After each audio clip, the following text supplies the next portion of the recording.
Assalamualaikum guys. Welcome back to Alata Karya Channel.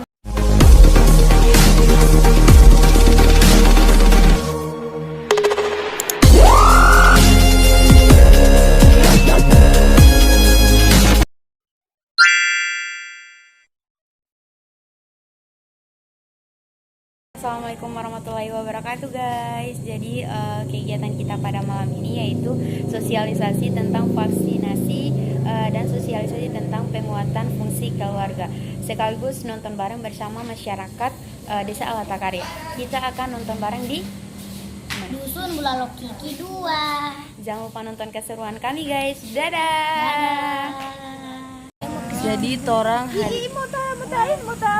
hari ini akan melakukan program pertama yaitu sosialisasi vaksin dan penguatan fungsi keluarga di dusun pertama Bulalok Kiki 2. Mungkin akan dilanjutkan di esok hari di dusun-dusun di 3 dusun lainnya. Oke, saksikan keseruan kami malam ini. Pakai sahabat laptop mah presentasi itu nggak punya. Gila. Ikan. Ada yang dia. Ada bawa kabel data, ada yang dia punya itu. Dan kabel data. Mela kita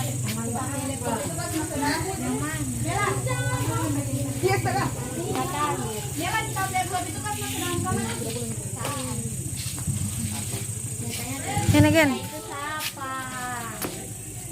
Hai guys, jadi sekarang kita akan menuju ke lokasi tempat sosialisasi sekaligus program. Oke?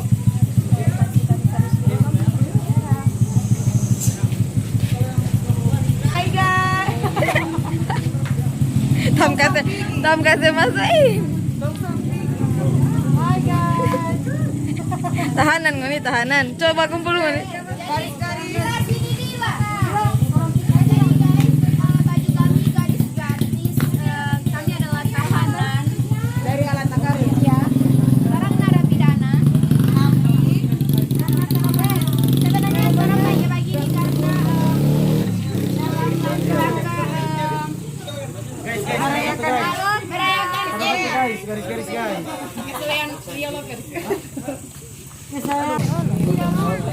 Guys, nggak tahu terang orang piakan ini di jalan berliku-liku. Berliku-liku gelap. Gulita. Halo. Hai.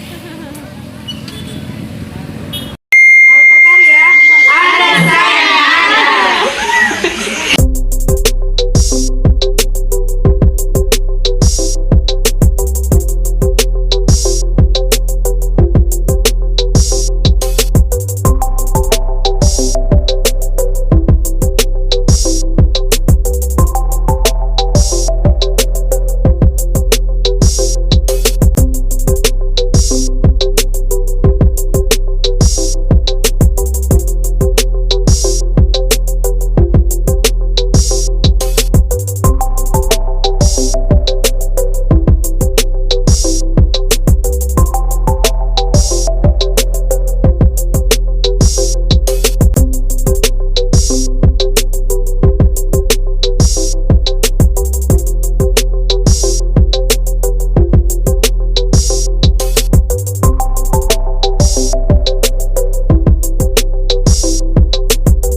Pelosok-pelosok, yakni terutama di Desa Alata Karya, khususnya di Dusun Bulalok Kiki 1-2. Pada generasi muda, marilah kita sama-sama menyambut atau bertatap muka kepada mahasiswa dan mahasiswi untuk tidak mengkonsumsi zat-zat yang berbahaya atau merusak tubuh sendiri. Karena banyak dari anak-anak ini Bapak Ibu sekalian, kalau menurut observasi kami berdasarkan data yang ada di, tapi ketika dikonsumsi secara berlebihan ini kan sudah tidak baik Bapak Ibu sekalian. Begitu juga Lemvox. Lemvox ini kan gunanya untuk keperluan lem alat atau apa.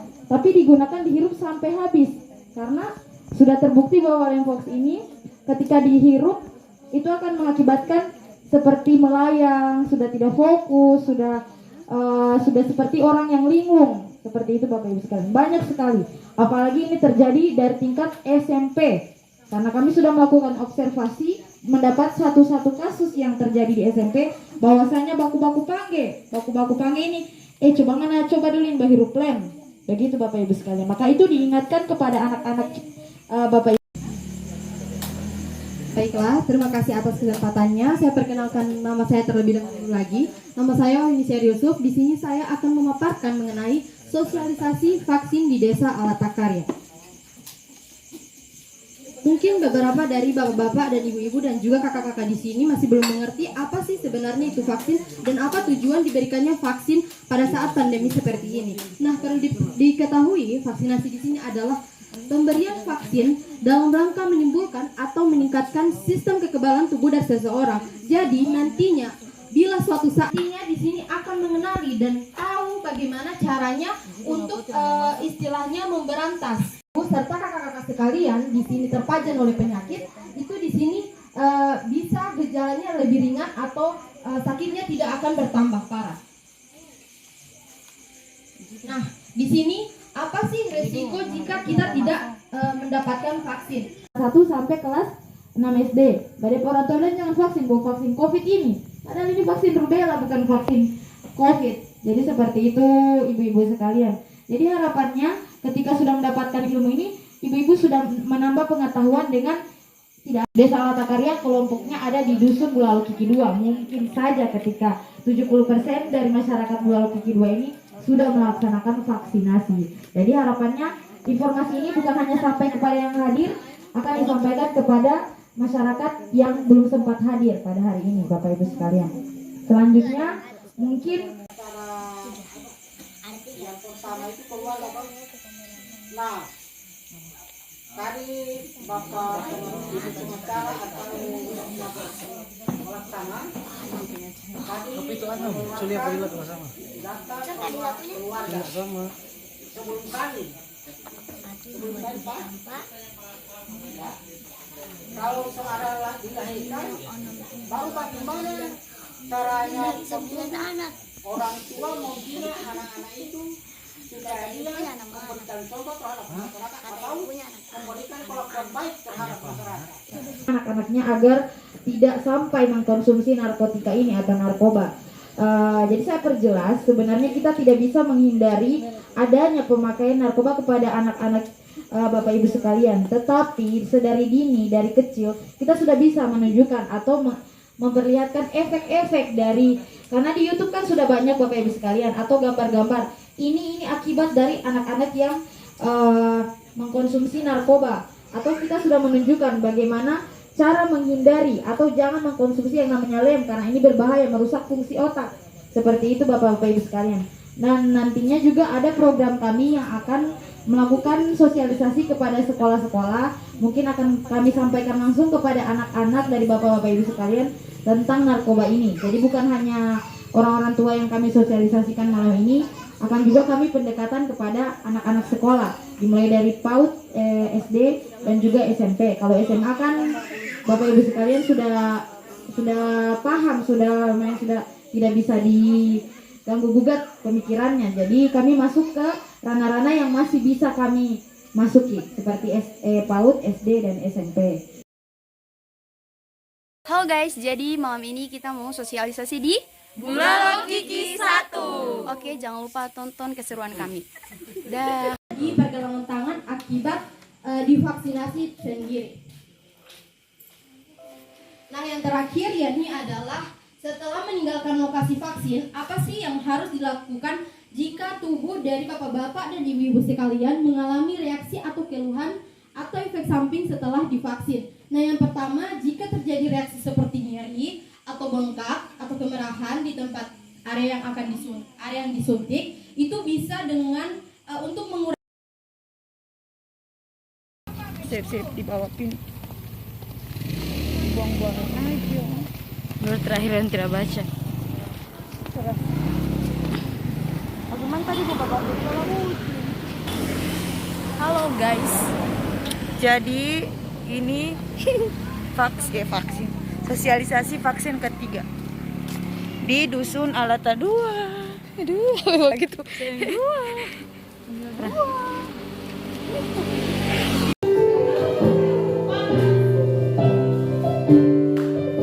Kalau dikasih tadi yang lebih bagus, kita tahu.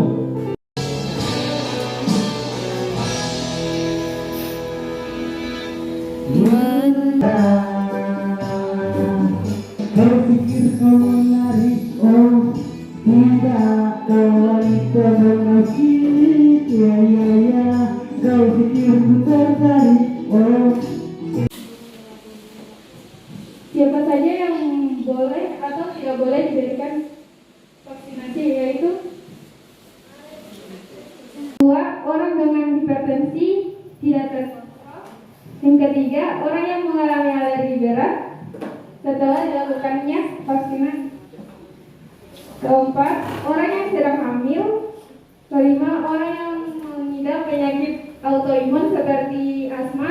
Vaksin yang diproduksi massal sudah melewati proses panjang dan sudah harus memenuhi syarat umum, syarat utama, yaitu aman, ampuh, stabil, dan efisien.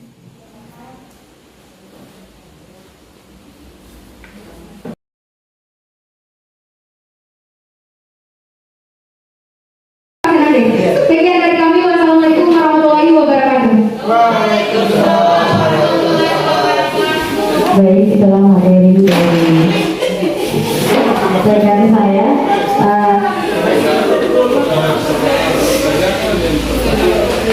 Mungkin sedikit dari saya bahwasanya seperti apa yang dijelaskan oleh teman saya, vaksinasi itu teruntuk orang yang sehat, tapi dalam tanda kutip sehat dalam apa dulu. Jadi kan bapak-bapak dan ibu tahu kalau misalnya vaksin itu tidak semerta-merta orang yang sehat akan divaksin, tapi dilakukan proses pemeriksaan dulu oleh dokter. Nanti di situ akan dinyatakan bisa atau tidaknya. Tapi kebanyakan dari masyarakat yang ada mungkin sudah memvonis duluan dirinya bahwasanya dia tidak bisa dan tidak mungkin karena ada penyakit ini dan itu, padahal belum melakukan pemeriksaan. Berdasarkan hasil observasi kami bahwasanya masa kita lebih percaya ke manusia, tapi seenggaknya dokter sudah memiliki ilmu dan pengetahuan yang lebih dari kita, sehingga kita bisa saja percaya kepada yang namanya dokter, yang namanya mereka sudah berilmu. Dan juga yang perlu saya tambahkan bahwasanya takutnya ketika di kalangan bapak-bapak dan ibu sekalian banyak yang belum melakukan vaksin urusan apapun itu. Nah, sementara vaksin sudah berbayar, itu yang ditakutkan Bapak Ibu sekalian. Nah, selanjutnya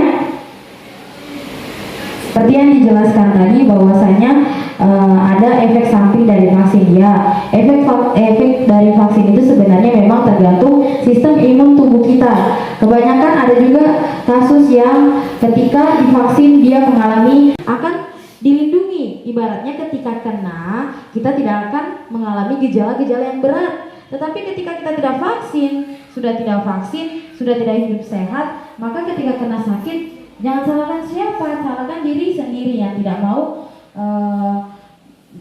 menjadikan diri kita kebal. Ada pertanyaan, satu pertanyaan mungkin karena waktu sudah menunjukkan pukul 9. Pak Kades. Assalamualaikum warahmatullahi wabarakatuh. Apakah masyarakat yang sudah divaksin itu aman dari COVID-19?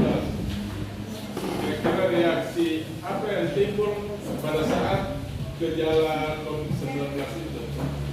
Terus penularan COVID-19 itu kira-kira dari mana? Makanan, udara, atau air? Makasih. Baiklah, tadi bertanya apakah ketika kita sudah vaksin kita akan terlindung dari yang namanya penyakit COVID-19? Jawabannya sudah pasti tidak, belum tentu. Saya tidak bisa mengatakan, tidak bisa menjamin bahwasanya ketika kita sudah vaksin kita tidak akan terkena. Sama halnya dengan pasti ibu-ibu yang sudah imunisasi anaknya tahu bahwasanya ketika masih kecil, pertanyaan Pak Kadus tadi, gejala apa yang timbul ketika kita mendapatkan COVID? COVID ini sama halnya dengan flu. flu. Tetapi perbedaannya, flu biasa kan masih bisa menghirup bau, tapi flu-nya COVID ini sama sekali sudah tidak bisa merasakan apa-apa, sudah tidak bisa merasakan asin, sudah tidak bisa merasakan, pokoknya yang namanya sudah bisa cium, berarti gejala COVID, makanya harus dilakukan swab test atau rapid test. Nah selanjutnya, melalui apakah vaksin ini bisa terkena dari orang ke orang? Melalui droplet, yaitu yang namanya dengan air liur, udara bisa kena. Mengapa dianjurkan untuk pakai masker? Karena udara itu akan membawakan droplet itu ke udara, dia akan masuk dari orang ke orang. Karena ketika kita berdampingan dan tidak pakai masker sangat cepat untuk tertular karena saling berhadapan, apalagi saling berdekatan tidak pakai APD lengkap dan lain-lain. Seperti itu mungkin. Masih ada lagi Pak Kades? Assalamualaikum warahmatullahi wabarakatuh. Perkenalkan, nama saya Melawati Jarapa, biasa dipanggil Mela. Di sini saya akan menjelaskan materi tentang penguatan fungsi keluarga. Baiklah, langsung saja. Seperti yang kita ketahui, saat ini remaja dan anak-anak, mereka awalnya hanya penasaran dengan rasanya, terus ikut-ikutan, dan saat sudah merasakan nikmatnya mengonsumsi, akhirnya jadi ketergantungan menggunakan narkoba.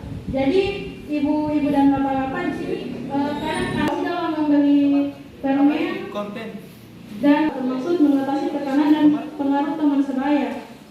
Orang tua juga dapat mengontrol kegiatan anak, seperti mengetahui aktivitas anak